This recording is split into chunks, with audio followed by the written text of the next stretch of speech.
Hey everyone, welcome back to another video. This one, I'm not sure exactly how it's going to go since I wasn't really planning on it, but as most of y'all are here on this channel for my 2018 F-150 that I'm currently in. I've been watching the internet to see what the new prices of the new 2021s are going for, and I found a couple that I want to at least talk to them about, see what I can do. So I have no idea what's going to happen. I'm not set on buying a truck. I don't have to buy a truck, but I figure I might as well go look. I have a little bit extra time. So I'm going to go inside, talk to the salesman here at Haik Ford, just inside Houston on I-10, the Beltway on I-10 for those that are around. So stay tuned, let's see what happens. All right, everyone, so I'm in a 2021 STX, so it's an XL truck. This is not what I would get. I'm just driving this for the engine. I've never driven a 3.5, so I'm really debating between a 5.0 and a 3.5. So that's the reason I'm going to drive this one.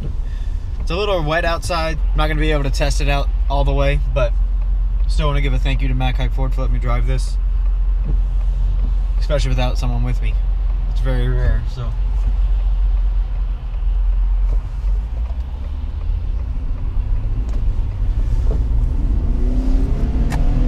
Definitely a lot more turbo lag than I would expect in the 2.7.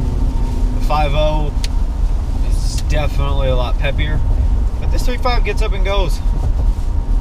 Still nothing to be ashamed of. Also could be the rain, it might be slipping a little bit. But so far, as to be expected,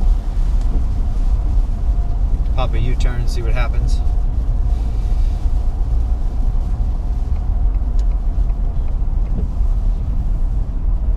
I'm not gonna go ahead and tell y'all what exactly I'm looking for.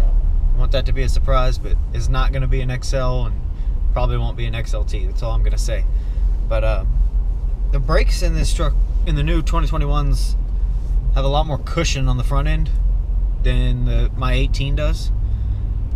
I don't know exactly why or if that's specific to this truck. Shouldn't be, but you never know. But I noticed that right away in the parking lot. You got to push a good 1.5 to 2 inches on the pedal before it even grabs. Okay, here we go. Let's see what happens.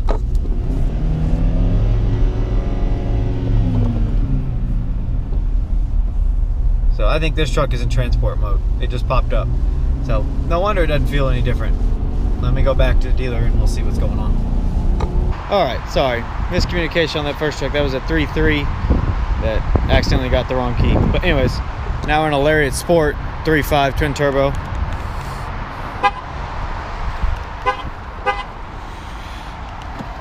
So, special thing about this truck is this happens to be the exact truck that the new vehicle manager at this dealership.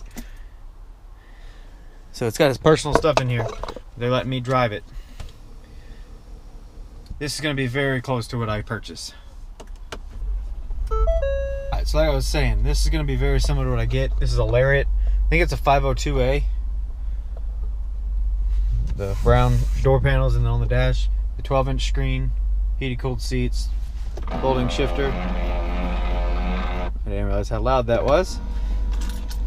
Keyless entry, remote start, and then the fold down console when you do fold down the shifter. So let's see how this goes. In reverse, this is just gorgeous. 360 camera, backup camera.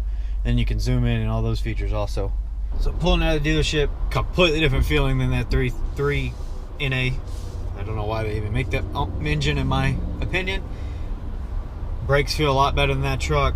Just all around nicer truck, but it better be for almost 30 grand more. So we're for a hole in traffic and we'll get out, and I'm not gonna be able to punch it because the ground's wet. This has auto start stop.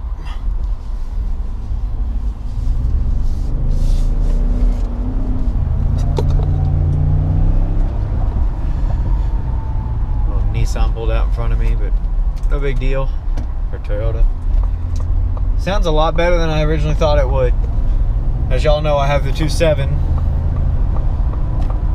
And I'm impressed with that truck. It's quick. But I can already tell this one on dry pavement is going to be a lot more of a truck to handle, but that's a good thing, right?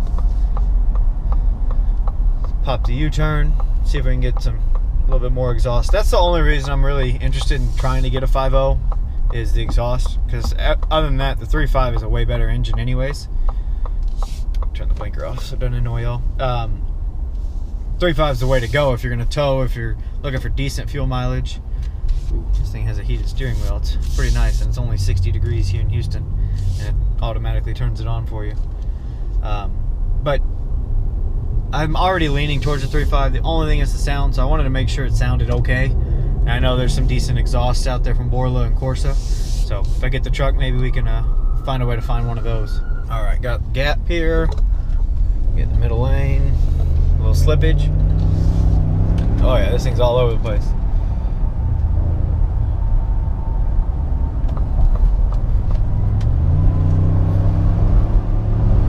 Yeah, it's pretty quick. That wasn't even full throttle, and definitely can get you up and out of people's ways or in front of them, one of the two. I'm impressed. So 3.5 is definitely something I'm interested in.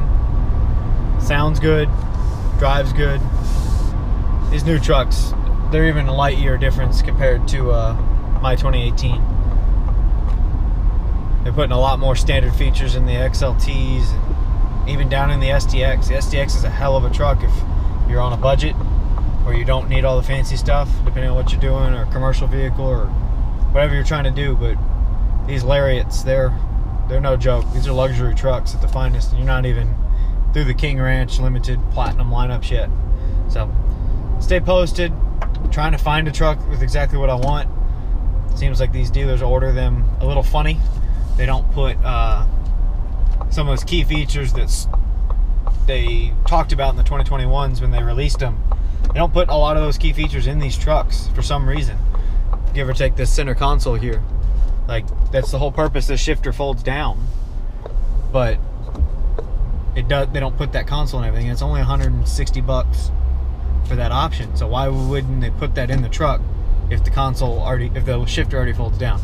I don't understand. I've searched 200 miles in every direction out of Houston, and it's been very difficult to find exactly what I want. Maybe I'm the picky one, or these trucks just aren't ordered how you would think they were.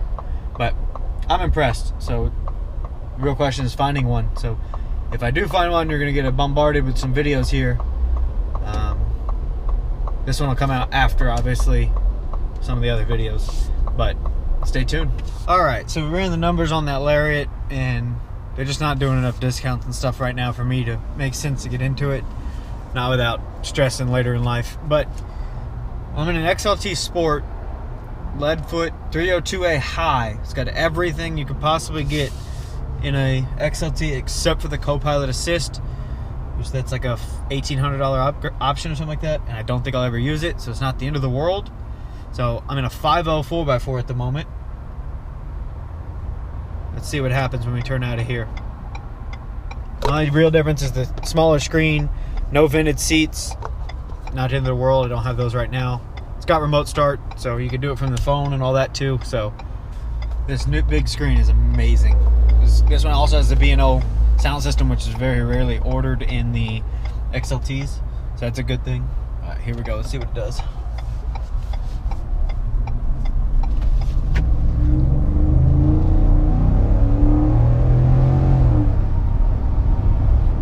Sounds pretty good.